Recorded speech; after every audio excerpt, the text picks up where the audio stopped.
राधे राधे दोस्तों, Zoya competition classes में आपका फिर से स्वागत है। हमें जैसा कि पिछली क्लास में हमने पढ़ा वर्ण विचार, और वर्ण विचार की क्लास में हमने पढ़ा था कि वर्ण किसे कहते हैं, वर्ण होते क्या हैं, और वर्ण से क्या शब्द कैसे शब्द बना, कैसे पद बना, और पद से कैसे वाक्य बना। यानी हम कहते हैं कि जो स्वतंत्र रूप से बोले जाते हैं या जो लिखित रूप में होते हैं, यानी ध्वनि के वह भाग या ध्वनि का वह अक्षर या ध्वनि का लिखित रूप ही क्या कहलाता है, वर्ण कहलाता है। या फिर जिसके टुकड़े नहीं किया जा सकता, भाषा की सबसे छोटी इकाई क्या होती है, वर्ण होती है। वर्ण एक वर्ण से अधिक वर्णों का यानी दो या दो से अधिक वर्णों को मिलकर ही क्या बनता है, शब्द बनता है।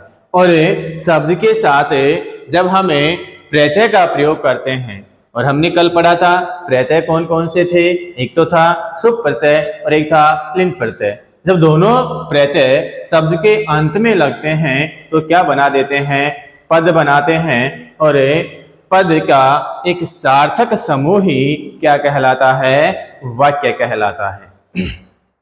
ये हमने कल पढ़ा था।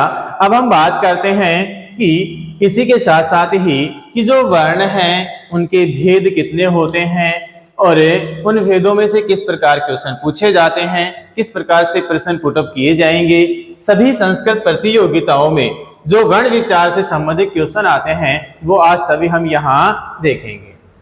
साथ ही साथ हम बात करेंगे कि इस वर्ण विचार पर कि ये वर्ण विचार में सबसे पहला हम टॉपिक लेके चल रहे हैं आज, और वो हमारा क्या है, स्वर। कौन सा टॉपिक है, स्वर है। यानी हम आज वर्ण के भेद में पहला टॉपिक ही पढ़ेंगे, और वो कौन सा रहेगा, हमारा स्वर रहेगा। जैसा कि अब हम बात करते हैं कि वर्ण के भेद। अब वर्ण के भेद की बात करते हैं तो वर्ण के कितने भेद होते हैं, वर्ण के दो भेद होते हैं। पहला जो है वो कौन सा है, पहले की हम बात करें तो पहला हो जाएगा हमारा स्वर, और दूसरा कौन सा है हमारा व्यंजन। यानी वर्ण के कितने भेद होते हैं, दो होते हैं, पहला स्वर और दूसरा व्यंजन। अब हम पहले की ही बात कर लेते हैं तो पहला हमारा है वो कौन सा है, स्वर है। हम इस स्वर की बात करते हैं कि स्वर होते क्या हैं, स्वर कितने होते हैं, स्वरों से संबंधित किस प्रकार प्रश्न पूछे जाते हैं। तो इन सभी को आप कल की तरह अपनी नोटबुक और पेन लीजिए और अपने नोट से तैयार करते रहिए। साथ ही साथ इस वीडियो को अगर अच्छे लगे तो लाइक भी कीजिए और शेयर भी कीजिए। तो हम बात कर रहे हैं स्वर की, तो स्वर की बात कर रहे हैं तो स्वर की जो डेफिनेशन होती है वो होती है स्वम राजन्ते, स्वम राजन्ते इति स्वरा। क्या होती है, स्वम राजन्ते इति स्वरा। यानी कहा जाता है अर्थात क्या होगा कि जिन वर्णों को या जिन वर्णों का उच्चारण स्वतंत्र रूप से होता है वही क्या कहलाते हैं, स्वर कहलाते हैं। वही क्या कहलाते हैं, स्वर कहलाते हैं। यानी कि जिनका उच्चारण क्या होता हो, स्वतंत्र रूप से होता हो, वही क्या कहलाएंगे, स्वर कहलाएंगे।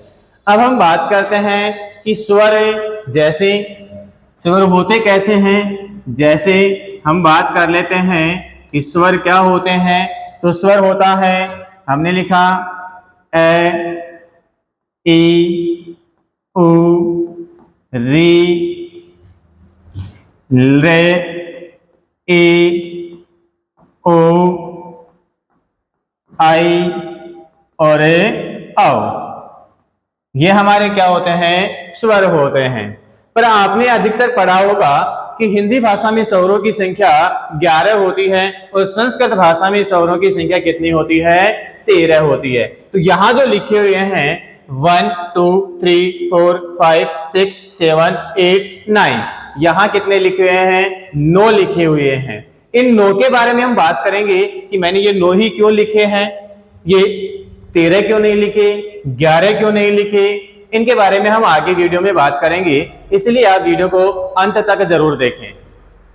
अब बात करते हैं कि स्वर हैं उनसे प्रश्न कैसे पूछे जाते हैं, किस प्रकार के प्रश्न पुटअप किए जाएंगे। सभी संस्कृत प्रतियोगिताओं में इसी प्रकार के प्रश्न पुटअप किए जाते हैं और किस प्रकार से हम उन्हें पहचान करेंगे वो सब हम आज इस स्वर टॉपिक के ऊपर बात करेंगे।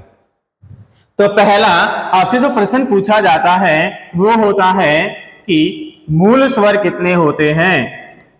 पहला पूछा जाएगा कि मूल स्वर कितने होते हैं, या फिर आपसे पूछा जाएगा लघु स्वर कितने होते हैं, या फिर आपसे पूछा जा सकता है ऋजु स्वर कितने होते हैं, या फिर आपसे पूछा जा सकता है कि ह्रस्व स्वर कितने होते हैं।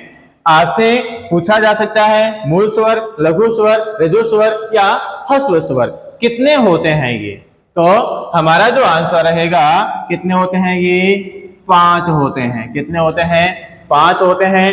कौन कौन से होंगे? तो हम बात करते हैं कि हमारी स्वर कौन कौन से होते हैं। पहला ए, दूसरा कौन सा है? ई, तीसरा उ, चौथा री और पांचवा कौन सा है? ल। यानी ये जो हमारे 5 स्वर होते हैं वो क्या कहलाएंगे? मूल स्वर कहलाएंगे, लघु स्वर कहलाएंगे, ऋजु स्वर कहलाएंगे या फिर ह्रस्व स्वर कहलाएंगे। तो हमारा पहला प्रश्न हुआ कि मूल स्वर कितने होते हैं, तो 5 होते हैं। पूछा जाए ह्रस्व स्वर कितने होते हैं, तो 5 होते हैं। अगर पूछा जाए लघु स्वर कितने होते हैं, तो 5 होते हैं। और अगर पूछ लिया जाए ऋजु स्वर कितने होते हैं, तो 5 होते हैं।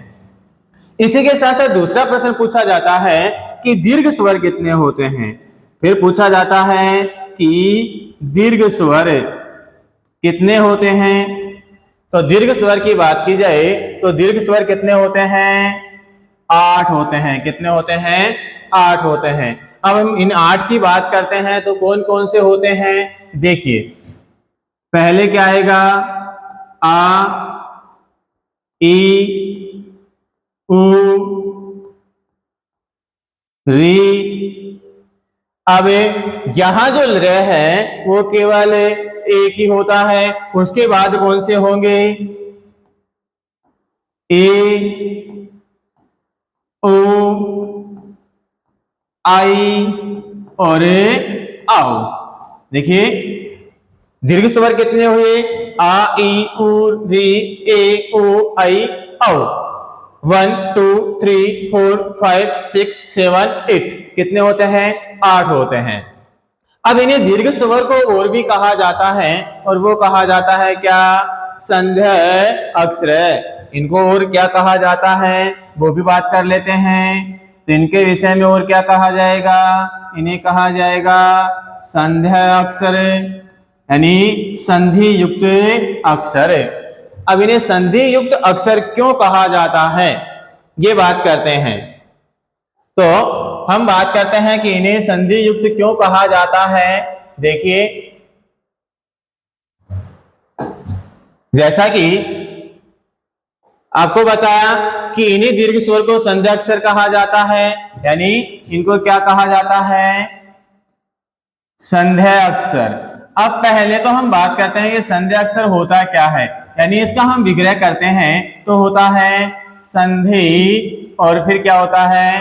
अक्षर। संधि अक्षर यानी वे अक्षर जिनमें संधि हुई है तो उन्हें क्या कहेंगे? संध्या अक्षर या फिर क्या कहेंगे? दीर्घ स्वर कहेंगे। जैसा कि यहां दिया गया है पहले आपको आ, क्या दिया गया है? आ। और हम जानते हैं कि यह दीर्घ है, किनसे मिलकर बनता है कि अगर हम देखते हैं ए प्लस ए हुआ तो ही क्या हुआ? आ। यानी ए गणात्मक या प्लस क्या होगा? आ होगा। तो यहां क्या हो गई? संधि हुई, इसीलिए इनको क्या कहते हैं? संध्या अक्षर भी कहते हैं। अब हम बात करते हैं दीर्घ स्वर के बाद में हमारा जो पूछा जाता है कौन सा होता है फिर प्लुत स्वर। कौन सा होता है? प्लुत स्वर। अब ये प्लुत स्वर होते हैं, ये कितने होते हैं? 9 होते हैं। कितने होते हैं? ये 9 होते हैं। इन प्लुत स्वरों का व्यवहारिक प्रयोग नहीं किया जाता। ये प्लुत स्वर होते हैं, इनका व्यवहारिक प्रयोग नहीं किया जाता। ये भी आपसे पूछा जा सकता है कैसे कौन से स्वर हैं जिनका व्यवहारिक प्रयोग नहीं किया जाता है, तो कौन से स्वर होते हैं? वो प्लुत स्वर होते हैं। अब हम बात करते हैं नेक्स्ट संयुक्त स्वर। कौन सी बात करेंगे? संयुक्त स्वर। संयुक्त स्वर। अब ये संयुक्त स्वर हैं, इनकी हम बात करते हैं तो संयुक्त स्वर कितने होते हैं ये देखते हैं। तो संयुक्त स्वरों की संख्या कितनी होगी?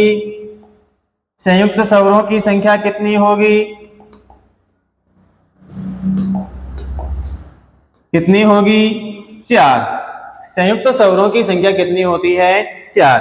अब इन्हें संयुक्त स्वर क्यों कहा जाता है ये भी जानेंगे कि भाई हम संयुक्त स्वर पढ़ रहे हैं तो संयुक्त स्वर क्यों कहा जाता है। तो संयुक्त स्वर की बात करते हैं तो पहले हम देखते हैं कि 4 कौन कौन से होते हैं। पहला हमारा होता है ए, दूसरा होता है ओ, तीसरा होता है, तीसरा हमारा क्या होगा? आई। तीसरा क्या हो जाएगा? आई। और चौथा हमारा क्या होगा? औ। इन चारों को ही संयुक्त स्वर कहा जाता है। अब इन चारों को संयुक्त स्वर कहते हैं तो ये चारों संयुक्त स्वर क्यों कहे जाते हैं, क्यों होता है ये संयुक्त, क्यों इनका नाम संयुक्त पड़ा, ऐसा हम जानते हैं। तो देखिए ए, ओ, आई, औ। जब इन वर्णों का क्या होता है, इन वर्णों का जब बोला जाता है तो इनमें भी संधि का प्रयोग होता है और ये एक नहीं 2 वर्णों से मिलकर बने हुए होते हैं। जैसे हम इसी की बात कर लेते हैं, ए है वो किससे मिलकर बना हुआ होता है? किससे मिलकर बना हुआ होता है? ए और ई से। ए और ई से मिलकर क्या बनता है? ए। इसीलिए इसे क्या कहते हैं? संयुक्त वर्ण या संयुक्त स्वर भी कहा जाता है। इन्हें क्या कहा जाता है? संयुक्त स्वर भी कहा जाता है। अब हम बात करते हैं इससे आगे कि इससे आगे और हमारे जो क्वेश्चन है वो कहां से पुटअप किए जाएंगे। तो इसीलिए आप वीडियो में अंत तक बने रहें, वीडियो के ध्यान से देखते रहें और अपने नोट्स तैयार करते रहें। हम बात कर रहे हैं इससे आगे हमारा कि कौन सा हमने पढ़ा संयुक्त स्वर। अब पूछा जाता है कि समान स्वर कौन सा? 5 नंबर पे पूछ लिया जाता है कि समान स्वर, समान स्वर कितने होते हैं, या फिर पूछ लिया जाता है सहजातीय स्वर कितने होते हैं। क्या पूछ लिया जाता है? सहजातीय स्वर कितने होते हैं, या फिर पूछा जाता है कि सवर्ण। फिर क्या पूछा जाता है कि सवर्ण कितने होते हैं। प्रश्न आपसे किसी प्रकार पूछा जा सकता है, समान स्वर का पूछा जा सकता है, सहजातीय का पूछा जा सकता है, या सवर्ण का पूछा जाता है कि कितने होते हैं। तो इनकी संख्या भी कितनी होती है? इनकी संख्या भी कितनी होगी? 4 होगी। अब इनकी संख्या 4 होगी, कौन कौन से होंगे उनके विषय में हम बात करते हैं। तो पहला जो हमारा है इसमें वो है हमारा कौन सा?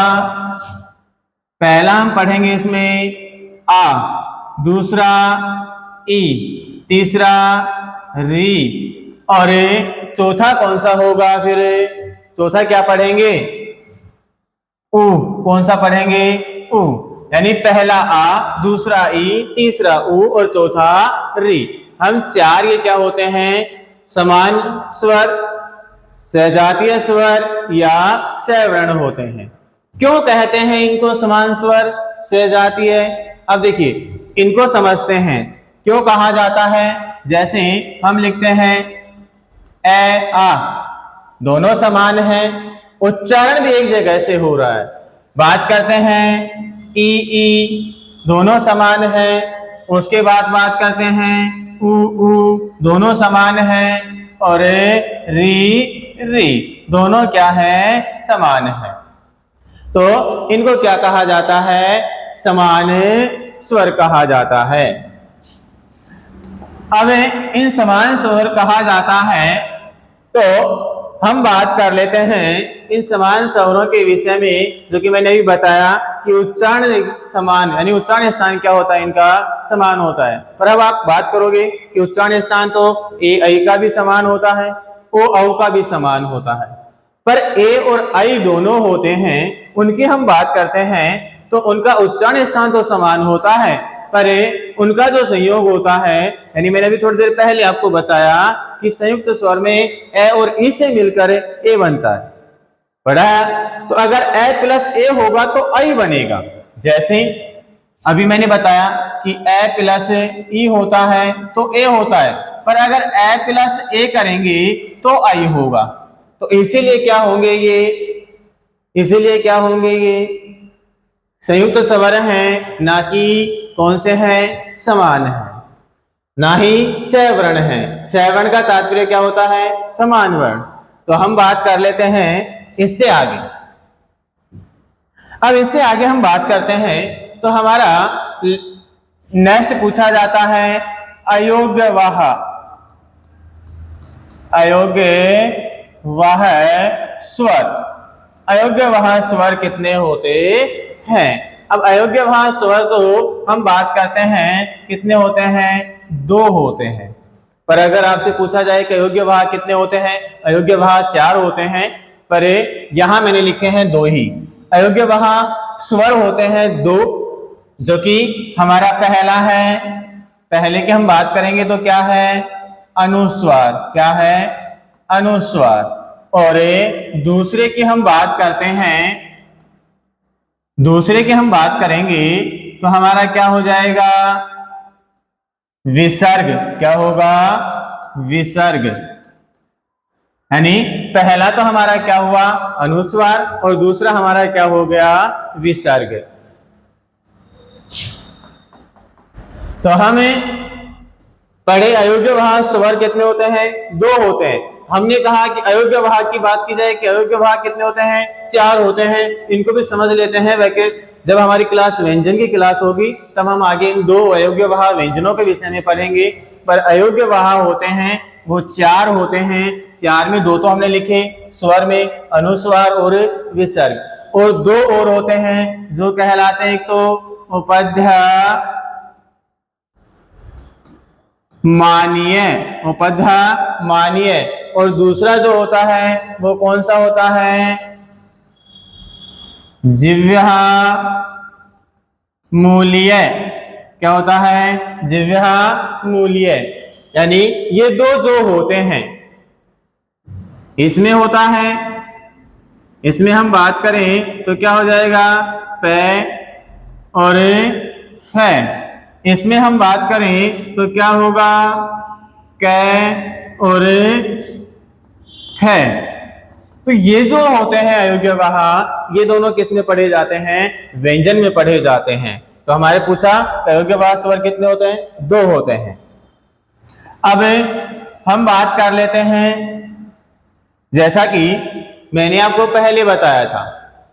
अब इन अयोग्यवाह स्वरों की बात करते हैं तो एक नोट डालकर आप लिख लीजिए, और जो नोट लिखवाया जाता है वो बहुत ही महत्वपूर्ण होता है, आप उसे जरूर लिखें। तो नोट डाल करके लिखिए,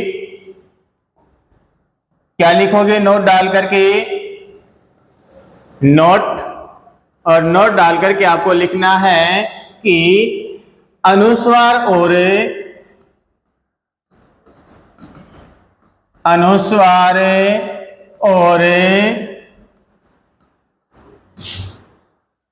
विसर्ग, अनुस्वार और विसर्ग दोनों अयोग्यवाह स्वर हैं।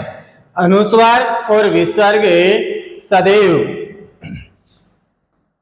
सदैव, सदैव का अर्थ होता है हमेशा ही, किसमें लगते हैं, मात्रा युक्त वर्णों पर। क्या होता है, सदैव मात्रा युक्त वर्णों में या मात्रा युक्त वर्णों में लगते हैं। जरूर ये नोट ध्यान रखें और साथ ही इसको उतार भी लें। क्योंकि हम जानते हैं कि जो नोट लिखवाए जाते हैं वो बहुत ही महत्वपूर्ण होते हैं। तो अच्छे से ध्यान रखें, अनुस्वार और विसर्ग सदैव मात्रा युक्त वर्णों में ही लगते हैं, न कि किस में लगेंगे, ये हलंत युक्त, ना कि हलंत युक्त वर्णों में नहीं लगते। ध्यान रखना, जैसे बात करते हैं, हम जैसे बात कर रहे हैं कि हमने लिखा क, इस क को, यह जो क है वो एक पूरा लिखा हुआ है, यानी मात्रा युक्त है। मात्रा यानी इस क को हम पूरा लिखते हैं तो क्या होता है, क प्लस ए मिलकर क्या बनता है, क बनता है। तो हम इस क में किसका प्रयोग कर सकते हैं, अनुस्वार का भी प्रयोग कर सकते हैं, और किसका प्रयोग कर सकते हैं, विसर्ग का भी प्रयोग कर सकते हैं। पर हमारे सामने अगर क ऐसा लिखा हुआ हो, आधा वर्ण हो, यानी हलंत युक्त हो, या फिर हमारे पास कैसा हो, हलंत लगा, ऐसा हो, तो हम क्या अनुस्वार और विसर्ग का प्रयोग नहीं करेंगे। तो यहां ध्यान रखना, हलंत युक्त वर्णों में किसका प्रयोग नहीं होता है, अनुस्वार और विसर्ग का प्रयोग नहीं होता। प्रश्न पूछा जा सकता है, आपको ऑप्शन में दिया जा सकता है कि किसके साथ अनुस्वार और विसर्ग का प्रयोग नहीं होगा, वहां आपको हलंत युक्त एक वर्ण दिया जाएगा। अब इसके हम बात कर लेते हैं कि अब हम बात कर रहे हैं कि मात्रा युक्त, ये मात्रा होती क्या है, इसी की बात करेंगे। तो हम मात्रा की बात करते हैं। अब तो हम मात्रा की बात करते हैं।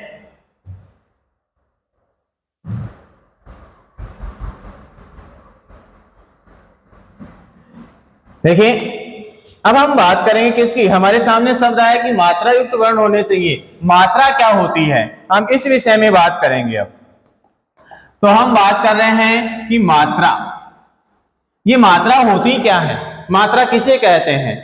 तो हम बात कर रहे हैं तो उच्चारण काल को ही, किसको, उच्चारण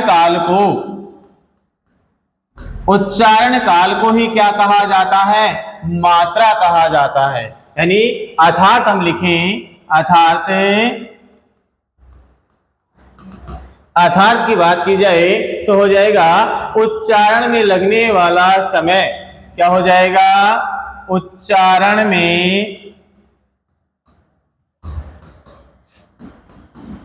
लगने वाला समय क्या होता है, मात्रा होती है, यानी उसे हम मात्रा कहेंगे। अगर उच्चारण में लगने वाला समय होता है वही मात्राएं होती हैं, यानी मात्रा कहलाती हैं। अब देखिए, मात्रा आया तो हमसे प्रश्न यहां से भी पूछा जाता है कि मात्रा के आधार पर स्वरों को कितने भागों में बांटा गया है। अभी तो हमने 6 पढ़े थे, अयोग्य भाव स्वर तक। पूछ लिया जाता है कि मात्रा के आधार पर स्वरों को कितने भागों में बांटा गया। तो हम देखते हैं कि मात्रा के आधार पर स्वरों को कितने भागों में बांटा गया है, 3 भागों में बांटा गया है। कितने भागों में बांटा गया है, 3 भागों में बांटा गया है। पहला है हमारा ह्रस्व, दूसरा है हमारा दीर्घ, और तीसरा हमारा कौन सा है, प्लुत स्वर। यानी मात्रा के आधार पर 3 भागों में बांटा गया, पहला ह्रस्व, दूसरा दीर्घ और तीसरा कौन सा है, प्लुत। ह्रस्व स्वर कितने होते हैं, हमने पहले पढ़ा था 5। दीर्घ स्वर कितने होते हैं, हमने पहले पढ़ा था 8। कितने हो गए, 13। यानी संस्कृत में स्वर कितने होंगे, 13। अब हम बात कर लेते हैं कि इससे आगे जो हमने फर्स्ट में लिखे थे स्वर, यानी हमने जो पहले स्वर लिखे थे, जैसा कि आप देख रहे होंगे, हमने लिखे थे ए, ई, उ, री, र, ए, ओ, आई, औ। ये हमने लिखे थे। इनकी हम बात करते हैं कि हमने ये जो लिखे उनकी बात कर लेते हैं। हमने कितने लिखे थे, 9 लिखे थे। 9 कौन कौन से थे, ए, ई, उ, री, र, ए, ओ आई और औ। ये हमने लिखे थे फर्स्ट में नो। इन नो के विषय में बात करते हैं। 1 2 3 4 5 6 7 8 9, तो इनके विषय में हम बात करते हैं। तो यहां से भी प्रश्न पूछा जाता है। मैंने बताया था कि हम बात करेंगे जब लास्ट में इस विषय में, तो यहां से जो प्रश्न पुटअप किया जाता है, पूछा जाता है, वो होता है कि माहेश्वर सूत्र अनुसारेण स्वरों की संख्या कितनी होती है। तो आपसे प्रश्न पूछा जाएगा कि माहेश्वर सूत्रानुसारेण, माहेश्वर सूत्र और सूत्र अनुसारेण की हम बात करते हैं तो क्या हो जाएगा, सूत्र अनुसारेण, माहेश्वर सूत्र अनुसारेण। अब बात की जाती है, प्रश्न पूछा जाता है कि स्वर कितने होते हैं, तो स्वर, अब स्वर की बात करें तो स्वर वर्ण क्या हो जाएंगे, कितने होते हैं, ऊपर लिखा हुआ है कितने होते हैं, 9 संति। कितने होते हैं, 9 संति। अगर एक वचन होता है तो अस्ति आता है, बहुवचन होता है तो क्या होगा, संति। तो माहेश्वरी सूत्र के अनुसार स्वर वर्णों की संख्या कितनी होती है, 9 होती है। अब हम बात करते हैं कि ये माहेश्वरी सूत्र का प्रश्न आपसे पूछा जाएगा कि माहेश्वरी के सूत्रों के अनुसार वर्ण कितने होते हैं। आपने माहेश्वरी सूत्र के 4 सूत्र पहले पढ़े होंगे। फर्स्ट वाले सूत्र से लेकर चौथे सूत्र के अंत तक जो स्वर दिए जाते हैं वो 9 दिए जाते हैं। इसीलिए कहा गया है कि माहेश्वरी सूत्र के अनुसार वर्णों की संख्या कितनी होगी, 9 होगी। मात्रा के आधार पर स्वरों की संख्या कितनी होती है, मात्रा के आधार पर कितनी होती है, 3 होती है। पहला ह्रस्व, दूसरा दीर्घ, तीसरा प्लुत। अब देखिए इनमें मात्रा के आधार पर अंतर बताया था कि मात्रा के आधार पर अंतर होता है। मैंने बताया मात्रा किसे कहते हैं, उच्चारण में लगने वाले समय को ही क्या कहा जाता है, मात्रा। जैसे हम लिखते हैं, एक तो हमने लिखा दिन और एक हम लिखते हैं दीन, दोनों में अंतर है। यहां दिन बोला, यहां दीन बोला, दोनों के अर्थ में अंतर हो गया। दिन का अर्थ होता है दिवस, क्या हो जाता है, दिवस, परंतु दीन का अर्थ क्या हो जाता है, गरीब। तो यहां हमने पढ़ा कि उच्चारण में लगने वाले समय को ही क्या कहेंगे, मात्रा कहेंगे। मात्रा के आधार पर स्वर कितने होते हैं, 3 होते हैं। माहेश्वरी सूत्र के अनुसार स्वर कितने कहलाएंगे, स्वर वर्ण कितने होंगे, 9 होंगे।